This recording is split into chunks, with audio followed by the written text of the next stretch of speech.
And welcome back, listeners, from a warm ride. And here we are, we're having a nice warm ride in the studio. And joining us this morning, special guest Steven Tripp from Australians for Better Government. Welcome, Steven. Thank you, Michael. Thanks for having me, and welcome to, or hello to your audience. Welcome. Yep, It's great to be back, mate. Yep, and you're here to help us just unravel the federal election. But before we do that, I'd like to make a few comments. So first things first, in relation to the election, I think it was a really interesting, an unexpected result, number one. But the way the two leaders, Anthony Albanese and Peter Dutton, conducted themselves, I think is an example for a number of candidates to follow. And unfortunately, a number of candidates weren't as gracious as those two leaders. So I noticed with Peter Dutton in his concession speech, he made a number of comments, and one of the things that I picked up was the fact that he said to Anthony Albanese, congratulations, and he mentioned his late mother and basically said that, he's sure that his mum would be very proud of him on his win and congratulated him on that. And conversely, Anthony Albanese, when he was getting up and accepting and saying, making his victory speech, when Peter Dutton's came up and there were a number of there was booing and jeering from his audience, he asked them to basically refrain and said, look, he put up, Peter Dutton as the opposition leader. He did do a good campaign. He has lost, but we don't want that sort of behaviour and attitude towards a leader. And I think members of the Liberal Party could learn from the comments made by the Prime Minister-elect Anthony Albanese, because I know that a number of Liberal Party members have not been as gracious or as they just haven't been that nice to Peter Dutton.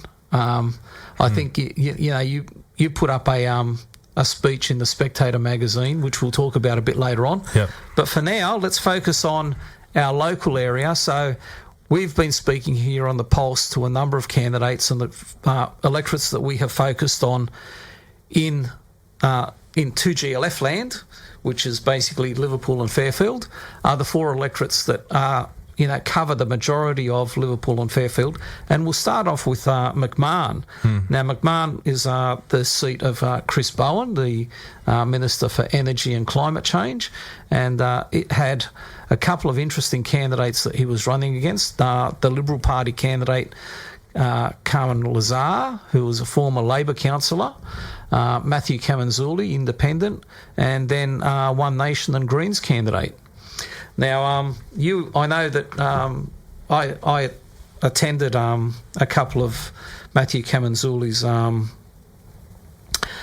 events as media presence. Yep. So, and you were involved in his. Let's just go to results first. You were involved in his campaign a little bit. I know you helped out. Yeah. But yeah, so look, that I expected a slightly different result based on polls. And tell me, the polling there, I don't know, obviously inaccurate. Very, very inaccurate. Look, Chris Bowen is helping McMahon since it's been established. 20 years, something. He's been in Parliament that long. He previously held another seat that got abolished. Right. And then he moved over to McMahon. Okay. So that's where he is now. And look, he's always had it's always been a safe seat for him. Mm-hmm. Now, there was a poll that came out through the election campaign that said that Matthew Kamanzuli was polling in the 40s and Chris Bowen was down to 19%.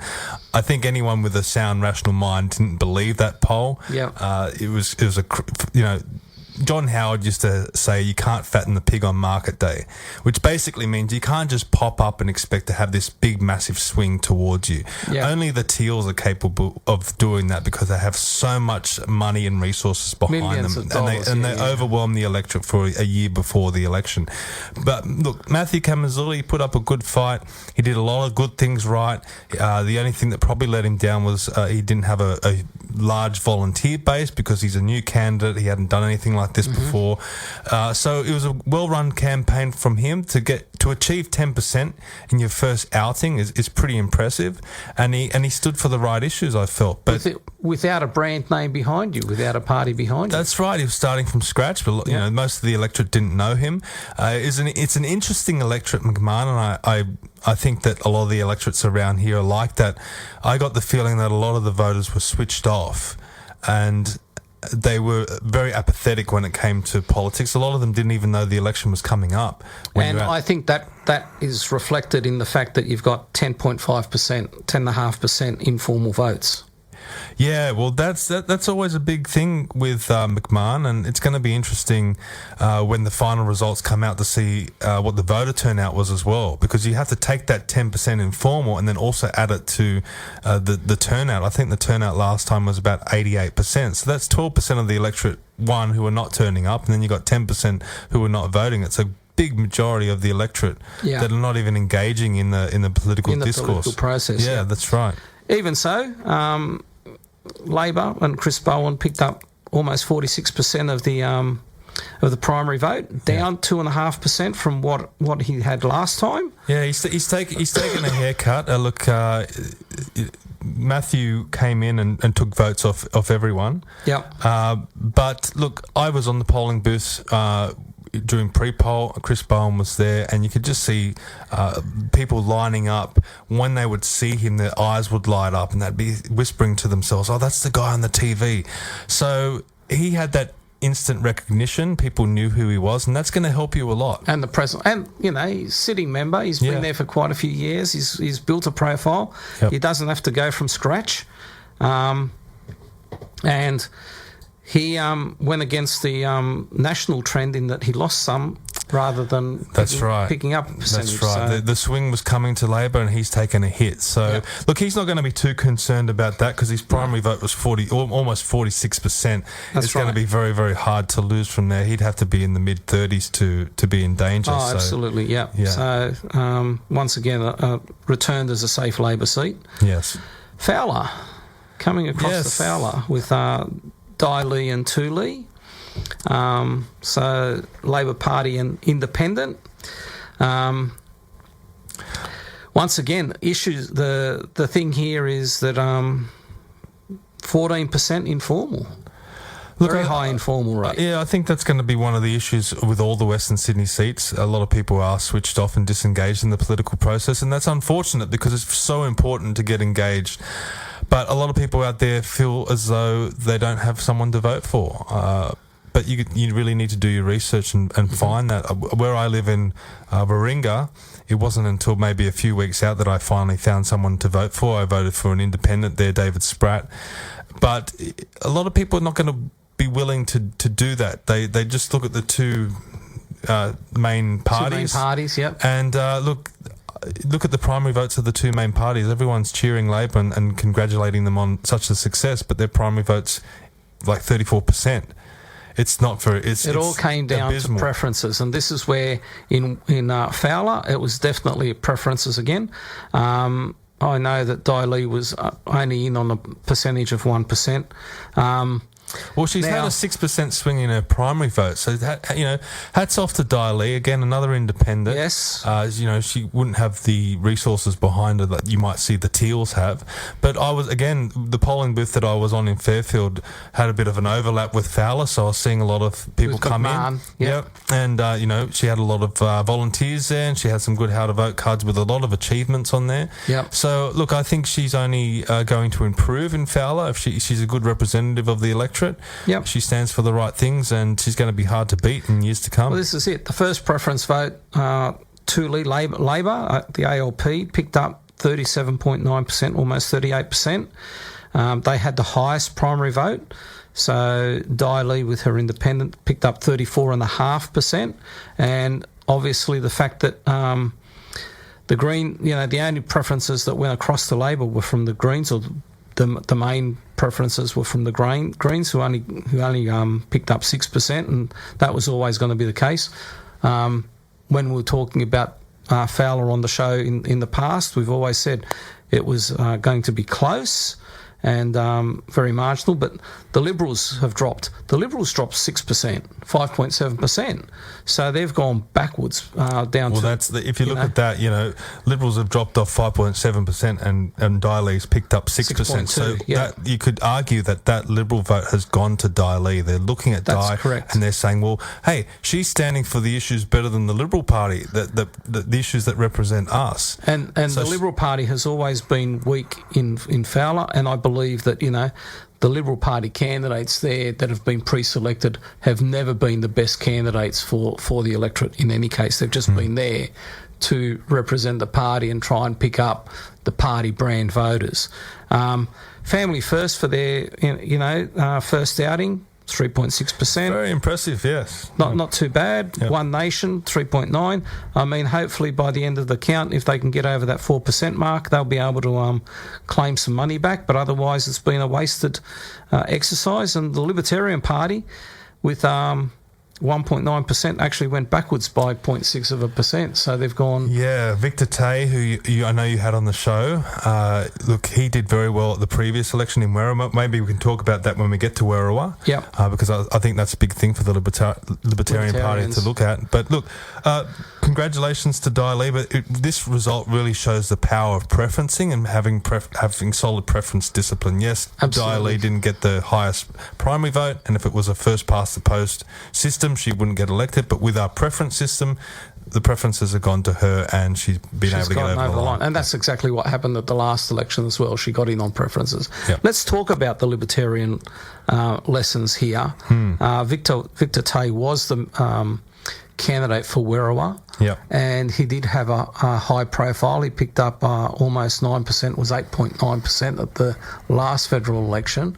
And then they've shunted him from Werriwa over to Fowler. Some internal, like the Liberal Party have internal factional issues and internal issues. Mate, all parties. The Libertarian parties have seemed to have had exactly the same thing. I don't know why they've shunted him across when he was in Werriwa and had that recognition last time. But I think the Libertarian Party overall across Australia did pretty poorly. It was a dismal result. It was almost as like they didn't exist.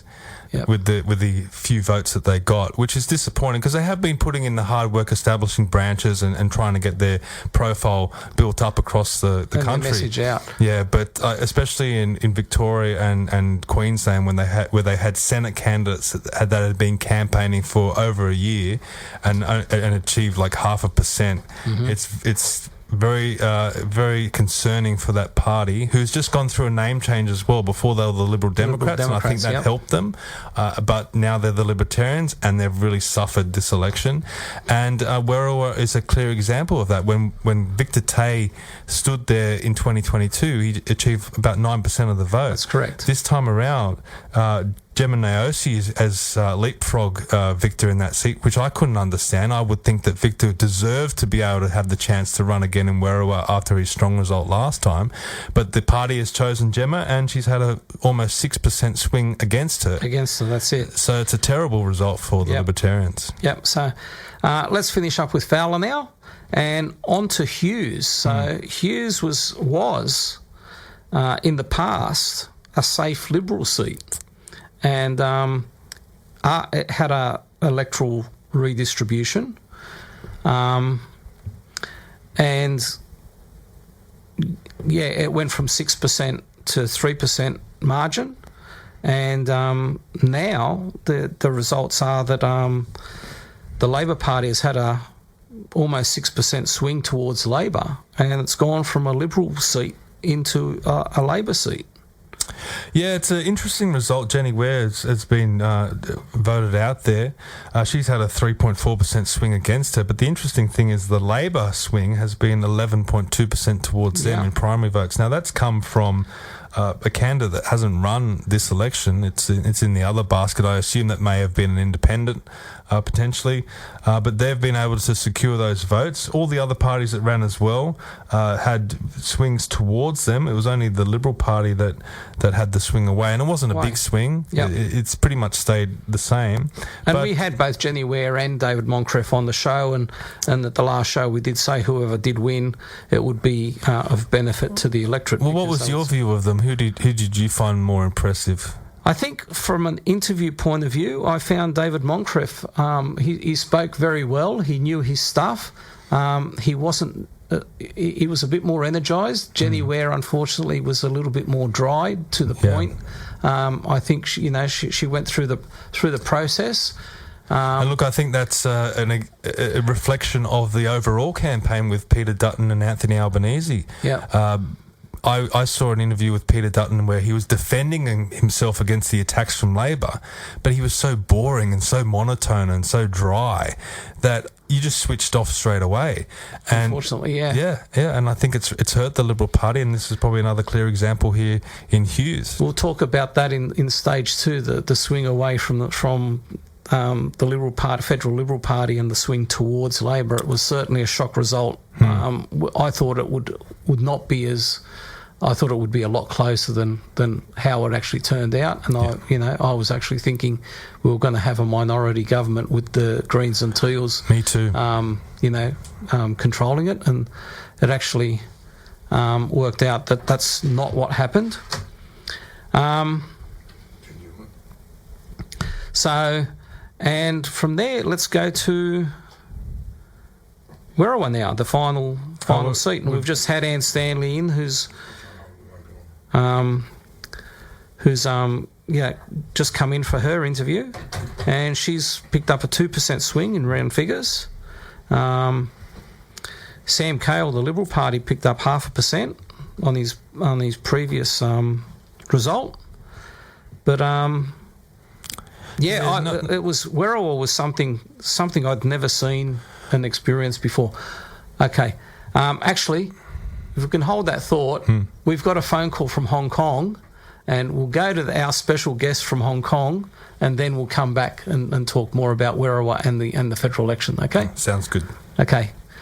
Welcome back, listeners. And wasn't that we had Peter Osefsky flying in from Hong Kong, or calling in from Hong Kong, and he's speaking this afternoon at the Aerotropolis Convention. So we wish him all the best. Getting back to where we were with Steve Tripp from Australians for Better Government. Steve, we were just finishing up on Werriwa. So Werriwa's been a Labor stronghold seat, and it went with the flow. Anne Stanley, the sitting member, is now in her 4th term, two terms in the opposition, and now her 2nd term in government. She's picked up 1.9, say 2% in round figures. The other minor parties did look. The Greens did very well. They picked up 11%, up 4% on their previous results. Libertarians, so that flip with Gemma and Victor. Victor picked up his notoriety, if I can put it that way, during COVID when he was running a site called Exercise My Rights, and yes, that's right. He was arrested exercising out in front of Parliament House, walking up and down. Exercising his rights. Arrested a couple of times, I think. I think so. Yeah, he was also at another rally as well. Yeah, but he had quite a good follower base, and I just don't understand why they didn't run him in Werriwa. But anyway, it's internal party politics. That's right. Look, Werriwa is an extremely interesting seat. Look, formerly held by Gough Whitlam, formerly held by Mark Latham, so there's a little bit of historical significance there. But in 2022, the combined vote of One Nation, the Liberal Democrats, who are now the Libertarians, and the UAP was 23%. Now 24, 24 and a half, I think, actually. It was high. It's significant, right? Now, that's just sprayed around everywhere this time. If you look at Labor and Liberal, they've barely moved. Anne Stanley got a 2% swing towards her. Sam Cahill, the Liberal candidate, a 0.5% swing. So they're pretty much stayed the same. But that vote, that 23% and the rest of it has sprayed off everywhere. That's correct. But there's one thing I really want to point out about Werriwa, and that's the informal vote. 16.6% of voters didn't even bother to turn up. And that doesn't even count the voter turnout. We're still waiting for that figure. Still waiting for that, and it's going to be high. I expect it's going to be over 20%. So disengaged voters. There's a lot of people in Werriwa that you can call them the disaffected voters. Sorry, keep going. They don't want to vote for the major parties, but they don't know who else to vote for. Correct. And maybe they've been bitten from the last election. They had Tony Nikolic there from the UAP. What happened to the UAP? They went into the abyss, and they came back as the trumpet of patriots, and people were just scratching their heads going, what the hell? Clive made a big mistake by deregistering the party. It was a joke. I call them the parody of patriots. It was just a joke you can't pop up 2 months out from an election and think that you're going to go somewhere and achieve something. Just by throwing money. It's just, it's an insult to the electorate. And mudslinging doesn't help either. Yeah. Look, I've lived in Werriwa in Liverpool for over 60 years. I've been a ratepayer for over 40 years. Not that matters, but I remember the first election campaign that I was involved in. I was a teenager. I helped my late grandfather out. We were handing out how to vote flyers at Liverpool West Primary School, and it was for the Whitlam and Malcolm Fraser election. Wow. So long time ago. That's historic. And I was handing out for the Liberal Party. Yeah. I haven't voted for the Liberal Party ever since Bishop and Turnbull backstabbed Tony Abbott. Yes. That was one of the things that put me off. Well, this is a big story of the electorate. The election. The Liberal Party is still dealing with the consequences of what happened at that time, with the backstabbing of Abbott and the factional infighting that's taken place ever since, has got to the point where the Liberal Party right now... well, you've got Labor and Labor Light. I mean, it's no longer Labor and Liberal. But it's worse than that. There's the moderate faction were attacking their own leader, Peter Dutton. Oh, let's talk about that. It's come to light now. They're doing it in the open now. The election's over. But before the election, they was backstabbing behind the scenes. Now the election's done. It's like it's gone dark and all the vampires can come out and play. Look, that's the state of the Liberal Party, and that's why I wrote the article in The Spectator, Liberals in name only, because all the good Liberals have been purged. Well, that's what I've been saying for a number of years. The Liberal Party has its factional infighting. The moderates, there's nothing moderate about the moderate faction in the Liberal Party. They are hard left. Yeah. And our Mayor of Liverpool belongs to that faction. So he was the one that put out the article, Ned Mamoon? Ned Mamoon, yes. So he's put out the article. Yes, and let me read you a comment that's been put on his Facebook page. Convenient. This is in response to his editorial in the Daily Telegraph. Convenient timing, Ned. Funny how this hit piece on Peter Dutton comes after the election. Where was all this bold criticism before the votes were counted? And listeners, for those of you who have been blocked from the Mayor's page, like I have, thankfully I have access through other sources. But if you don't, this is just one of the comments. If you had genuine concerns, you should have raised them when it actually mattered. Also, trashing a fellow Liberal in public like this doesn't show leadership. It shows poor judgment. If we want to strengthen the party, tearing down your own after the fact isn't a way of doing it. Isn't that a great comment? Well, the big question I have is Ned going to be expelled from the Liberal Party now? Because he shouldn't he? If you're going to come out and bash your own leader and bash your own party, your own party, you've been a member of the party for over 16 years, maybe 20 years, I don't know, and all of a sudden let's go into bat. I've run for the party and I'm supposed to be representing a party. I mean, at the last council election, that wasn't bring back the Liberals, it was bring back Ned. Yeah. The focus was not on the Liberal Party at all. He's ridden the party coattails for years, and now that they've suffered a setback, let's put the boot in. Mate, I was expelled from the Liberal Party for far less.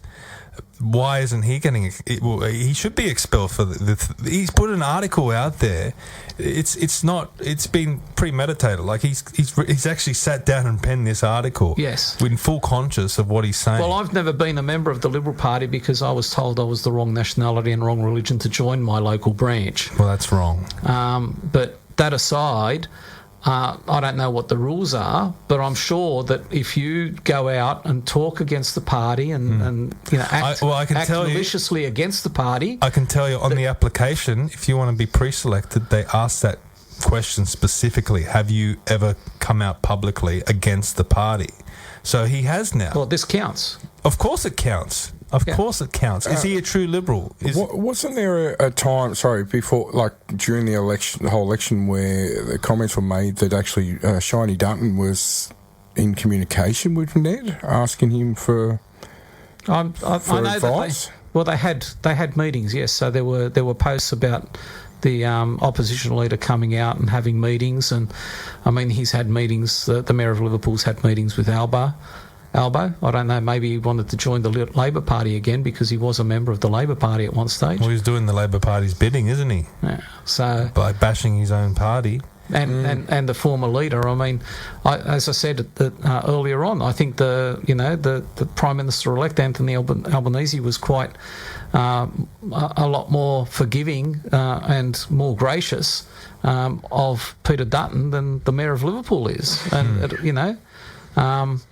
I've never seen anything like this campaign, though. That's what I want to say, is the Liberal candidate for Werriwa, Sam Cale, threw everything at it, and he had the backing of the party. I mean, he put out 3 to 5 times as many signs as every other candidate. He had 3 to 5 times as many volunteers, and they were out-of-area volunteers. They weren't locals. And the discussions I had with a number of the blue shirt volunteers were that they were from south of here. They were from Camden, they were from Tarmore, they were from the Oaks, they were from the Wollondilly Shire. They were in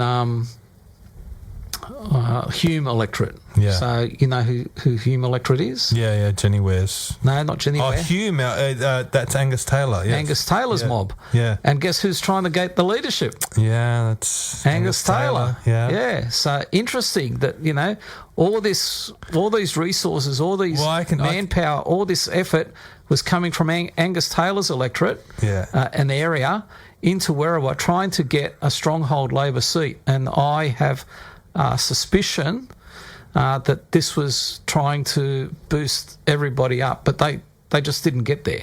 Well, I can tell you, I campaigned down in Victoria at the last Victorian state election. I was talking to one of the Liberals down there, and she told me that she was from the Gold Coast.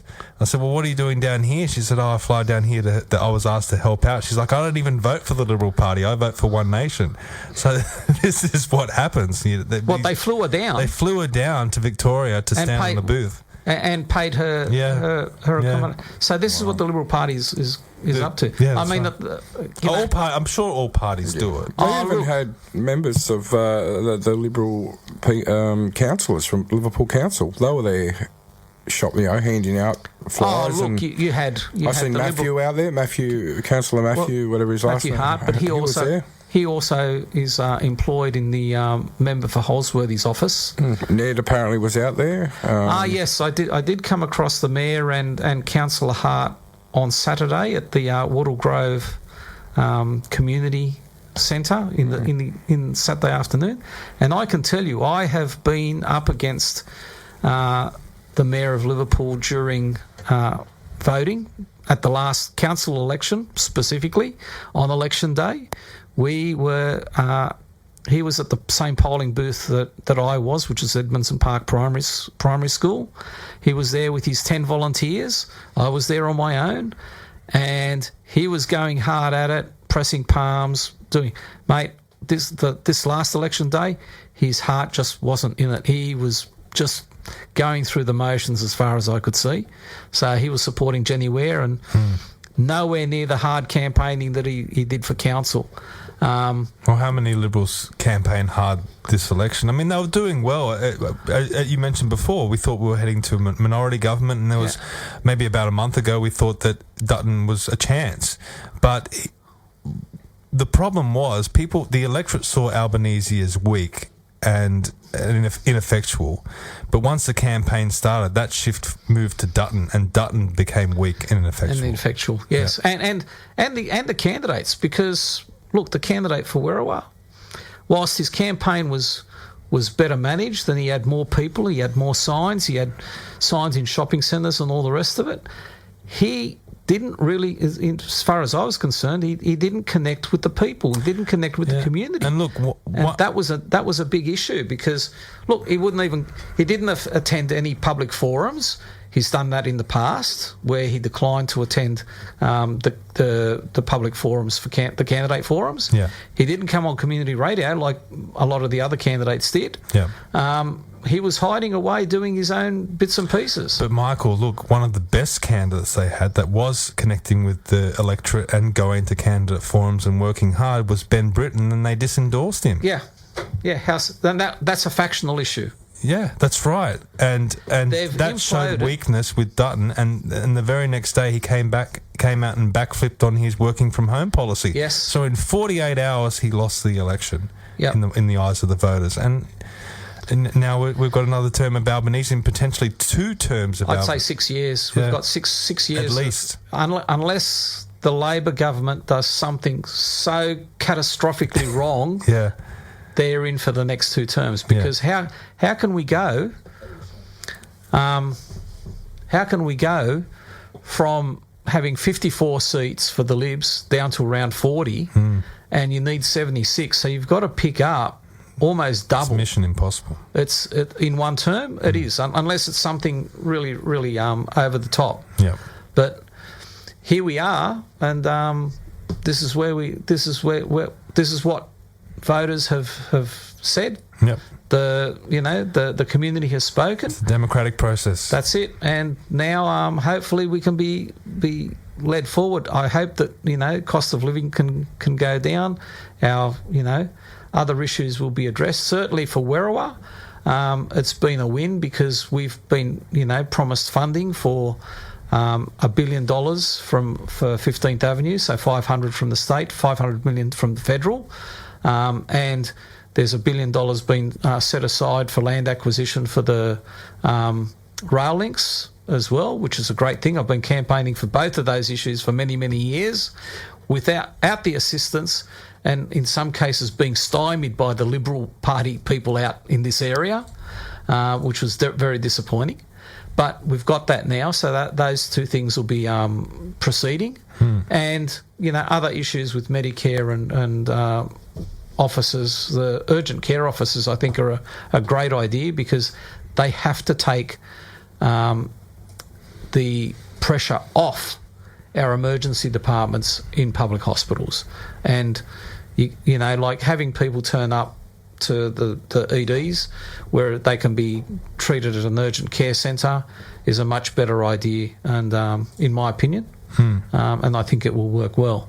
So linos. So I just wanted to touch on linos. So Liberal in name only. I think you mentioned that in your article. If you can just talk a little bit about that, and then we'll have to wrap up. Yeah, no, it was. We've already kind of touched on it, where we said that the good Liberals have been purged out of the party. You only have to look around. Craig Kelly, John Ruddock, they're both in the Libertarian. The conservative side. What you would class as true Liberals: Jared Rennick, Russell Broadbent, Bernie Finn down in Victoria. There's a whole host of them that are no longer in the party, and the ones that are left in the party are these moderates running the show, and they're not really standing for true values that people that want to vote for the Liberal Party want to see. So it's all down to factional infighting, and that's what the article tried to address. I mean, go through the history of it. And has the electorate, so traditionally the Liberal Party has been the Conservative Party. It's been to the right of centre. Everyone has said that they've moved to the left of centre, but has the electorate in their thinking moved more to the left side of the more socialist side of the fence, with the Greens having become more prevalent, although they've been wiped out? No, they've been wiped out. I mean, they're still strong in the Senate. Their votes have did well, but they just couldn't get over the line.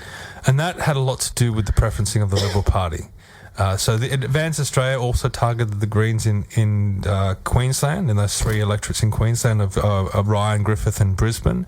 So that would have played its part, but more significantly was the preferencing of the Liberals. So that the Liberals preferenced Labor instead of the Greens, and that helped Labor get over the line.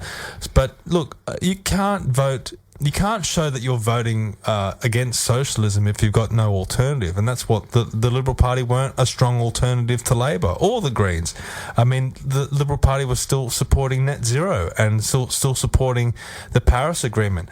All they needed to do was look to Trump in America and seeing how successful he was and some of the policies that he led with, and just having that conviction of driving home a point. And that's what the Liberal Party had in the past. John Howard went to the 1998 election on the GST, which was a deeply unpopular policy, but he relentlessly sold it to the electorate and got over the line. Pete Dutton released his nuclear policy, which I thought was fantastic, but he didn't sell it. And he let Labor lead with all their lies about it costing $600 billion, which was a fantasy. He let that go on and didn't prosecute that case.